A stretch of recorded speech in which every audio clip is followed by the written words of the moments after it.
Trump के दौरे के ठीक बाद जिनपिंग के दोस्त पुतिन बीजिंग यात्रा पर पहुंचे। अमेरिका और चीन के बीच कोई बड़ी डील तो नहीं हो सकी, लेकिन अब रूस और चीन के बीच 40 से अधिक समझौते होने की उम्मीद है। खास तौर से ये वो वक्त है जब वॉशिंगटन में ईरान पर हमला करने पर मंथन चल रहा है, जबकि ईरान का समर्थन करने वाले दो देशों यानी रूस और चीन के राष्ट्रपति एक साथ होंगे। माना जा रहा है कि चीन रूस के बीच अब जो डील होगी वो दुनिया में अमेरिकी वर्चस्व को पूर्ण समाप्ति को सुनिश्चित करने के लिए होगी। शी जिनपिंग और पुतिन की ये मुलाकात एक नए वर्ल्ड ऑर्डर की शुरुआत मानी जा रही है। 19 से 20 मई तक पुतिन बीजिंग में रहेंगे। पुतिन और जिनपिंग की फिर मुलाकात होगी। दोनों देशों में 40 पॉइंट के समझौते पर बात होगी। रूस और चीन मौजूदा हालात का फायदा उठाएंगे। रूस चीन अर्थव्यवस्था मजबूत करने की डील करेंगे। तेल गैस संकट के बीच रूस को चीन जैसा ग्राहक मिला है, तो वहीं चीन रूस की वजह से तेल संकट में नहीं फंसेगा। अब उम्मीद है कि पुतिन और जिनपिंग एक बहुध्रुवीय दुनिया के गठन पर जोर देंगे। नई तरह के अंतर्राष्ट्रीय व्यवस्था की भी घोषणा की जा सकती है। अमेरिका को दरकिनार करने के लिए नई नीति बनाई जा सकती है। और अमेरिका की नाकामियों का सिलसिला तो बहुत पहले ही शुरू हो चुका था। अगस्त 2021 में अमेरिका की ताकत पर सवाल तब उठे जब अफगानिस्तान में तालिबान की वापसी हो गई। यहां नेटो की सेना भी थी, लेकिन अमेरिका को अपने सैनिकों को वापस बुलाना पड़ा। तालिबानी लड़ाकों के आगे अमेरिकी सेना वापस लौटने पर मजबूर हो गई। इसके बाद फरवरी 2022 में अमेरिका को दूसरा झटका यूक्रेन में लगा।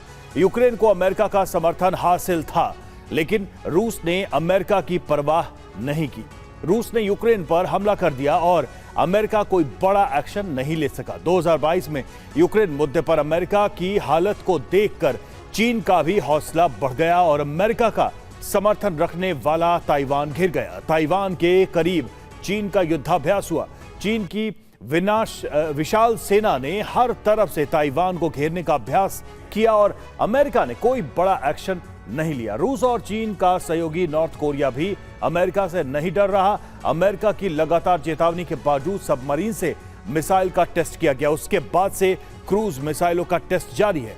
ट्रंप पिछली सरकार को नाकाम बताते थे, लेकिन 2026 में ईरान पर हमला किया गया। 40 दिन तक लगातार हमले के बावजूद ईरान अमेरिका के आगे नहीं झुका।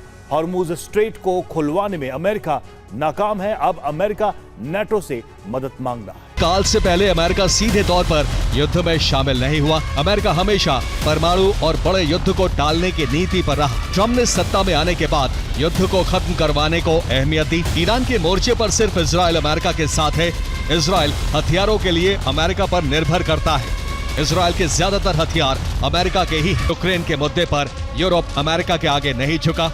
ग्रीनलैंड के मुद्दे पर भी यूरोप अमेरिका के सामने डटा रहा। सैन्य खर्च के सवाल पर भी नेटो अमेरिका के सामने नहीं गिड़गिड़ाया। रूस चीन के बीच व्यापार लगातार बढ़ता जा रहा है। रूस चीन को कोयला, तेल, गैस की सप्लाई कर रहा है, तो वहीं रूस को चीन से कार, इलेक्ट्रॉनिक्स और दूसरे कई तरह के सामानों की आपूर्ति हो रही है। दोनों देशों के बीच पावर ऑफ साइबेरिया 2 प्रोजेक्ट पर भी बात होगी। पावर ऑफ साइबेरिया 2 प्रोजेक्ट तेजी से बनाने के बाद रूस की गैस सीधे चीन में सप्लाई हो सकेगी। अनुमान है कि रूस हर साल 50 अरब क्यूबिक मीटर गैस की सप्लाई कर सकेगा। साल 2025 में सिप्स के जरिए 26 ट्रिलियन डॉलर का वैश्विक लेन देन हुआ। ये 2020 के मुकाबले 3 गुना ज्यादा है और इसके पीछे भी ईरान है। ईरान अपना तेल भारी डिस्काउंट पर बेच रहा है और पेमेंट युआन में ले रहा है। दुनिया के सबसे बड़े तेल मार्ग पर अब सिर्फ और सिर्फ एक मुल्क का कानून चलेगा। हॉर्मुज के रास्ते होने वाले वैश्विक व्यापार अब ईरान की अनुमति पर ही चलेगा। ईरान की सर्वोच्च सुरक्षा परिषद ने इस पर फाइनल मुहर लगा दी है, जिससे वॉशिंगटन से लेकर तेल अवीव तक और लंदन से लेकर टोक्यो तक के होश उड़ गए हैं। ईरान ने आधिकारिक तौर पर एक नए और बेहद खतरनाक संगठन PGSA यानी पर्शियन गल्फ स्ट्रेट अथॉरिटी के गठन का ऐलान कर दिया है।